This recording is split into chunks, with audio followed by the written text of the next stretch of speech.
I knew something was seriously wrong the morning I found my bank app open on my sister's old tablet, the one she claimed she only used for watching videos. The screen was still lit, sitting on my kitchen counter, showing a brand new $312 charge I definitely hadn't made. For a second, I actually thought it was a glitch. Then I checked the timestamp. 11:42 a.m. I was at work at 11:42 a.m. My stomach sank in a slow, heavy way that made everything else around me blur out. I'm 34, a pharmacy tech in a small clinic. Nothing glamorous, nothing wild. I live on a careful budget because I didn't grow up with much, and I've always had to plan ahead. My sister Michelle did not. She's older by 2 years and has lived her whole adult life like someone else would always pick up the pieces.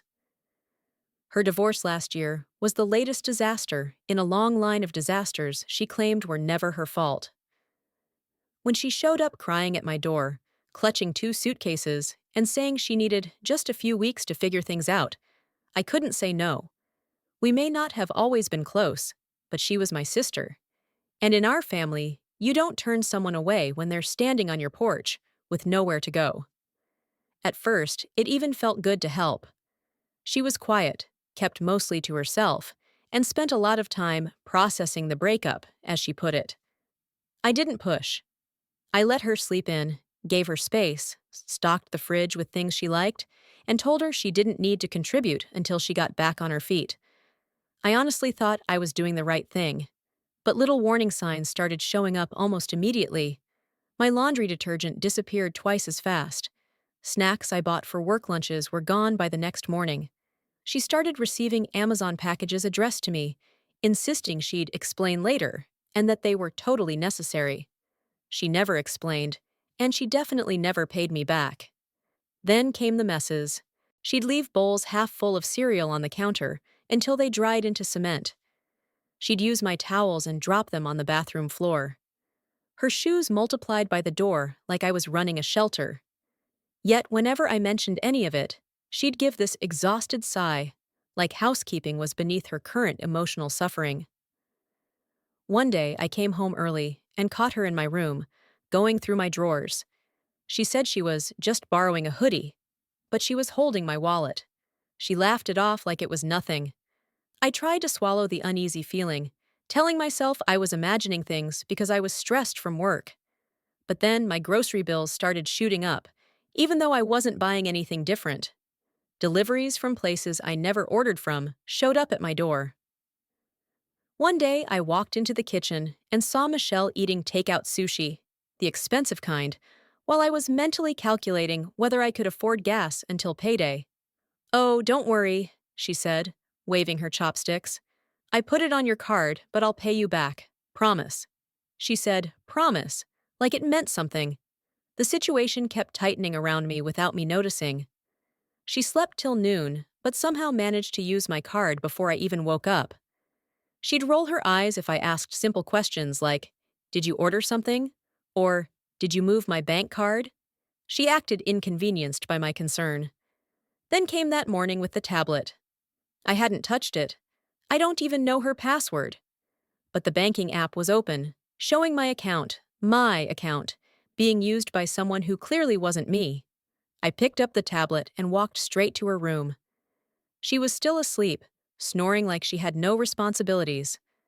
I shook her shoulder gently and asked why the bank app was open on her device. She groaned, squinting at me like I was the rude one. "I don't know. Maybe you left it open." "I don't use your tablet," I said quietly. She rolled over. "Then I don't know. Why are you waking me up over nothing?" Nothing. A $312 charge from a store I'd never set foot in. Something in me tightened. Not anger. Clarity.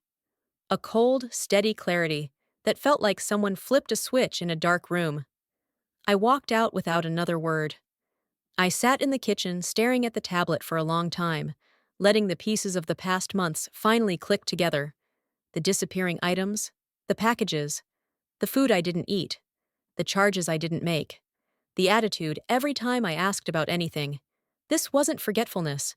It wasn't emotional overload. It wasn't stress from the divorce. It was taking. It was using.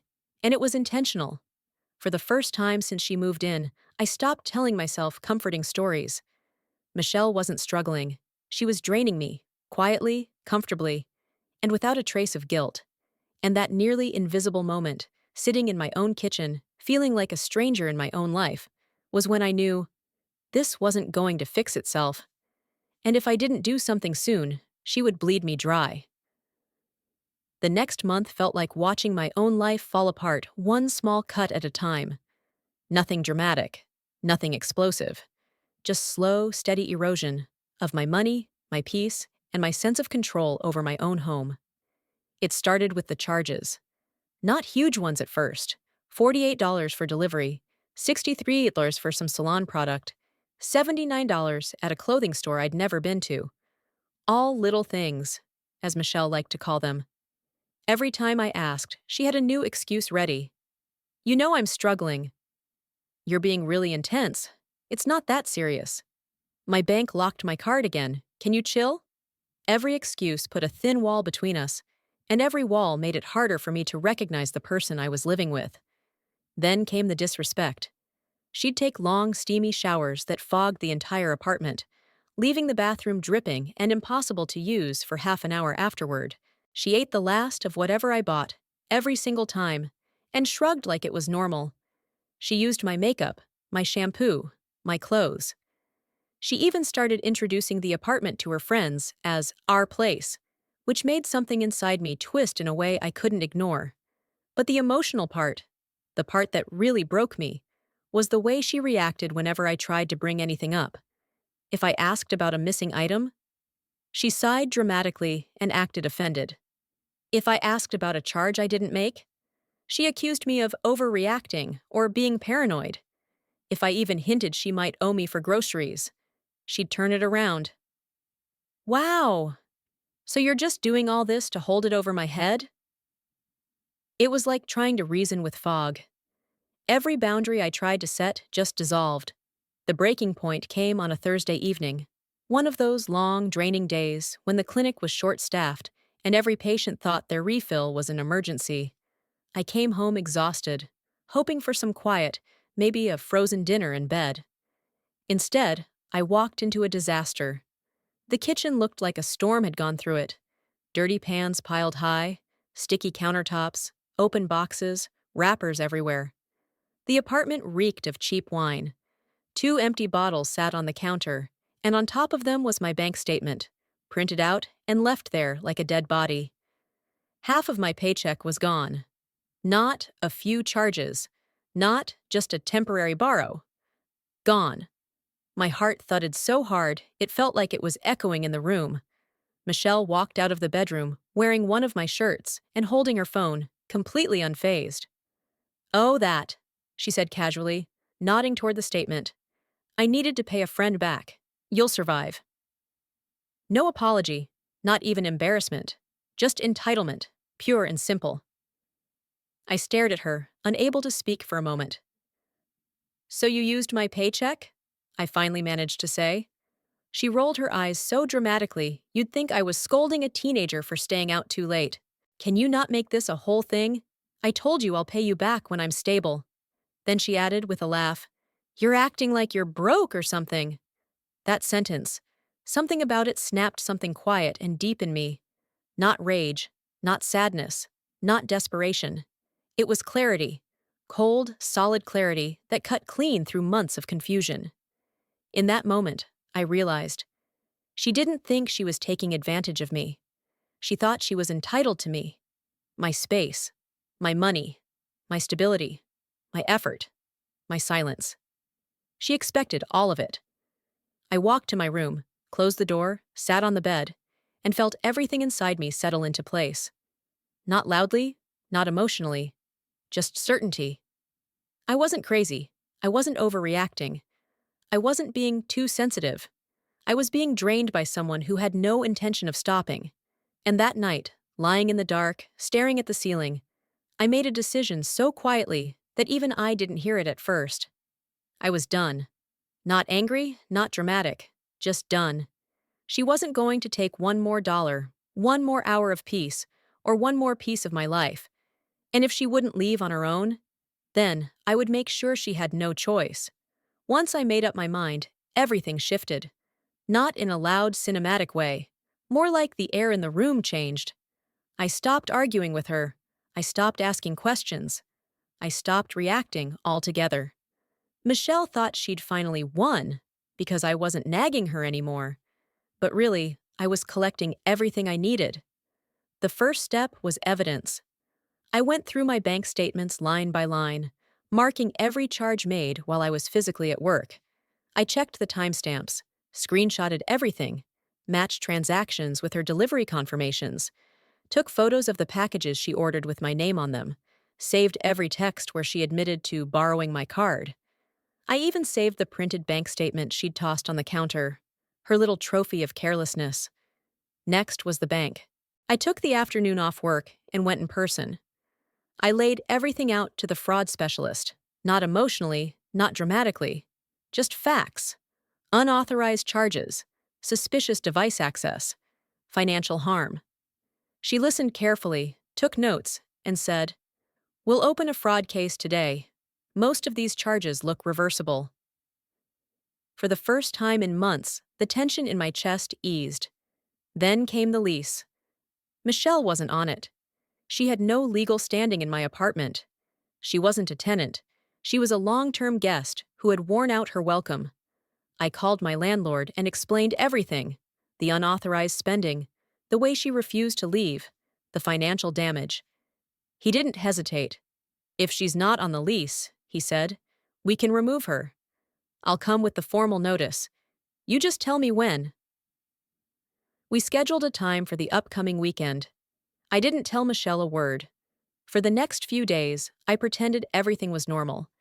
I came home from work, made simple dinners, kept my room door locked when I wasn't inside it, and let her believe nothing had changed. Meanwhile, she kept using my card. Except now, the bank had frozen it. Every attempt she made got declined. Every denial she tried to give me fell flat.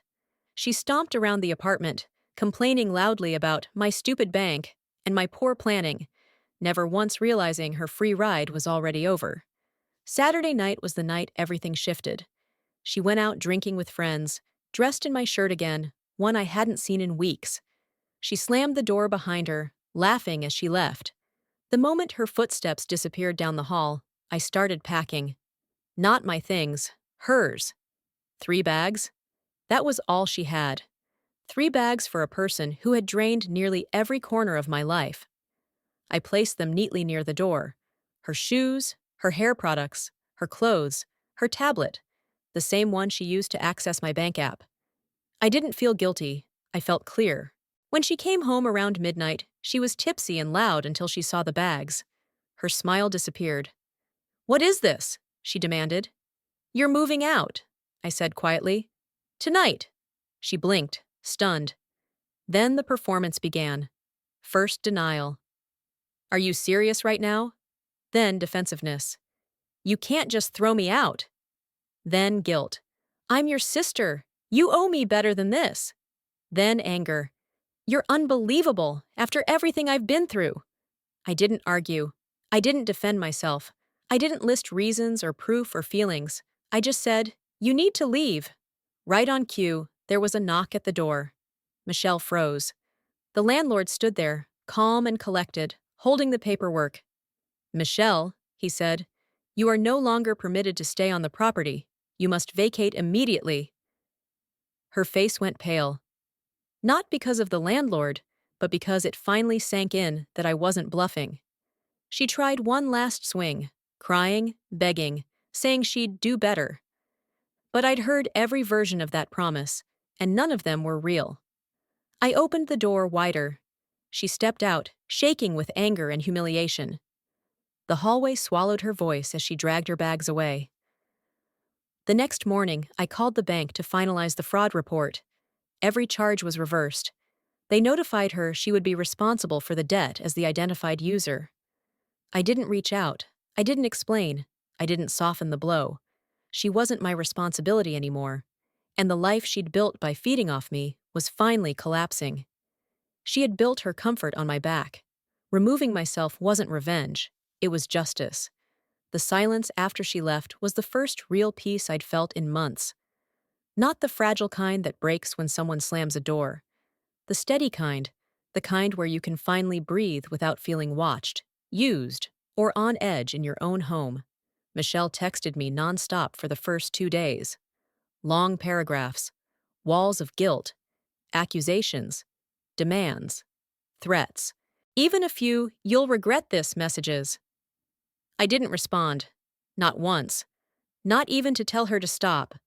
By day 3, her messages shifted from angry to desperate. "I can't afford this debt. You ruined everything. You could have talked to me first. You're heartless." But the thing is, talking never worked. She didn't listen when I tried gentle. She didn't care when I tried direct. And she mocked me when I tried firm. Silence was the only language she couldn't twist. A week later, the bank finished the fraud investigation. Every reversed charge reappeared, this time under her legal responsibility. She received a formal notice, with her name printed in bold letters at the top. I know this because she sent me a photo of it, covered in frantic red ink circles and profanity. Her final message read, "I hope you're happy." It was the first time she was right in a long time. The fallout spread wider than she expected. She tried to get our family involved, telling everyone I kicked her out on the street with nothing. She left out the parts about draining my account, lying to me, and treating my home like a personal ATM. So when relatives called me, worried, I didn't give them a speech. I didn't vent. I didn't rage. I just forwarded 2 screenshots, one of the unauthorized charges and one of her admitting she used my card just for a bit. That was all it took. Our mother, who always defended Michelle without question, called me quietly and said, "You should have told me sooner. I'm sorry she did this to you." My aunt, who initially believed Michelle, apologized for doubting me. And every cousin who Michelle tried to guilt trip suddenly stopped replying to her altogether. For the first time, people weren't enabling her. For the first time, she had to face consequences tied directly to her actions. Meanwhile, I rebuilt my life in small, steady steps. I changed all my passwords, got a new card, cleaned the apartment top to bottom, rearranged the furniture, opened the windows, and let every bit of stale air out. The place felt mine again. Light, quiet, safe. Weeks later, I heard through family that Michelle moved into a cramped rented room in someone's basement and picked up a part-time job because no one else would house her. She burned through every friend who tried to help her because her pattern didn't change. Only the supply did. And no, watching her struggle didn't give me some twisted joy. It just gave me closure. I didn't destroy her life. I just stopped letting her live off mine. The morale of this whole thing is simple. Some people don't actually want help. They want a host, a wallet, a safety net they don't have to appreciate. And the moment you stop being their cushion, the world finally forces them to stand on their own shaky legs.